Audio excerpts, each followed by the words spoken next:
ನಿಂತ್ಕೋ ಆಕೃತಿ. ಯಾವುದೇ ಕಾರಣಕ್ಕೂ ಆಕೃತಿ ಅವನಿಗೆ ಬಲಿಯಾಗಬಾರ್ದು.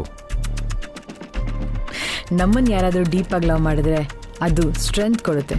ನಾವು ಯಾರನ್ನಾದರೂ ಡೀಪಾಗಿ ಲವ್ ಮಾಡಿದ್ರೆ ಎಂಥ ಸಂದರ್ಭದಲ್ಲೂ ಅದು ನಮ್ಮನ್ನು ಪ್ರೊಟೆಕ್ಟ್ ಮಾಡುತ್ತೆ. ನಮ್ಮ ಏರಿಯಾ ಕಡೆಯಿಂದ ಕಾರ್ ಪಾಸ್ ಆಯಿತು ಅರೌಂಡ್ 9 to 9:30. ಟ್ವಿಸ್ಟ್ ಇರೋದೇ ಇಲ್ಲಿ. ಇತ್ತೀಚೆಗೆ ಸಿಟಿಲಿ ಸೀರಿಯಸ್ ಸೂಸೈಡ್ ಕೇಸಸ್ ಎಲ್ಲ ಚಾನೆಲ್ ಅಲ್ಲೂ ಬ್ರೇಕಿಂಗ್ ನ್ಯೂಸ್ ಆಗಿದೆ. ಸವಿತಾ ಮಾಡಿದ ಮೊದಲನೇ ಕೆಲಸ ಚರ್ಚಲ್ಲಿ ಹೋಗಿ ವಿಚಾರಿಸಿದ್ದು.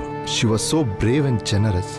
ಇಷ್ಟು ಜನರಲ್ಲಿ ಆಕೃತಿ ಬಾಯ್ ಫ್ರೆಂಡ್ ಯಾರು ಅಂತ ಹೇಗ್ ಪತ್ತೆ ಮಾಡೋದು ಅದ್ವೈತಣ್ಣ? ಆದಷ್ಟು ಈಸಿ ಅಲ್ಲ. ಅವನು ಚಾಣಕ್ಯನ ಮೊಮ್ಮಗ. He made her to dance to his tunes.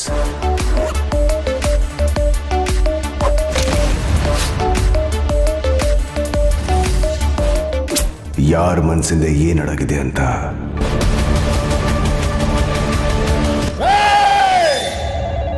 ಯಾರು ಯೋಚಿಸಕ್ ಸಾಧ್ಯ ಇಲ್ಲ.